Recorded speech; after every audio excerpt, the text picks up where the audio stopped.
क्या वाकई पश्चिम बंगाल की राजनीति अब निर्णायक मोड़ पर खड़ी है? सिंगूर की जमीन से पीएम नरेंद्र मोदी ने जो कहा, उसने सीधे ममता सरकार की नींद उड़ा दी। बात सिर्फ भाषण की नहीं थी, ये एक साफ चेतावनी थी। मोदी ने मंच से कहा कि देश अब परिवर्तन की भाषा बोल रहा है। जिस तरह बिहार में जंगल राज को रोका गया, अब वही मॉडल बंगाल में लागू होने जा रहा है। और यहीं से कहानी ने रफ्तार पकड़ ली। प्रधानमंत्री ने आरोप लगाया कि टीएमसी के राज में बेटियां सुरक्षित नहीं हैं। शिक्षा व्यवस्था माफिया और भ्रष्टाचारियों के कब्जे में चली गई है। उन्होंने दावा किया कि बीजेपी को दिया गया एक वोट कॉलेजों में हिंसा और रेप जैसी घटनाओं पर लगाम लगा सकता है। संदेश खाली जैसी घटनाओं को उन्होंने बंगाल के लिए चेतावनी बताया। लेकिन ये सिर्फ कानून व्यवस्था तक सीमित नहीं था। प्रधानमंत्री ने आरोप लगाया कि टीएमसी के छोटे छोटे नेता भी खुद को बंगाल का माई बाप समझने लगे हैं। हुगली जैसे इलाकों को शिक्षक भर्ती घोटाले से बदनाम किया गया। मोदी ने कहा कि बीजेपी इन घोटालों में शामिल लोगों को सजा दिलाकर रहेगी। और फिर आया असली राजनीतिक पंच। मोदी ने कहा कि बंगाल में निवेश तभी आएगा जब माफिया और दंगाइयों का सफाया होगा। उन्होंने दावा किया कि टीएमसी सरकार जानबूझकर केंद्र की योजनाएं जनता तक नहीं पहुंचने देती।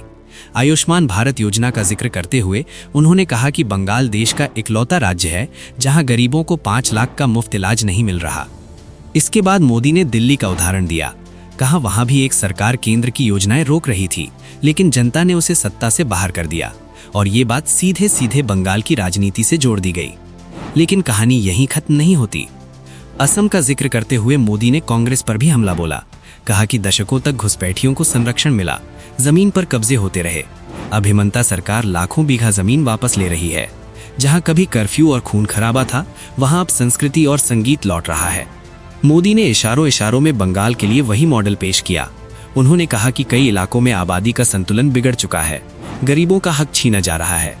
बीजेपी सरकार बनते ही घुसपैठ पर सीधा एक्शन होगा, ये उनका दावा था।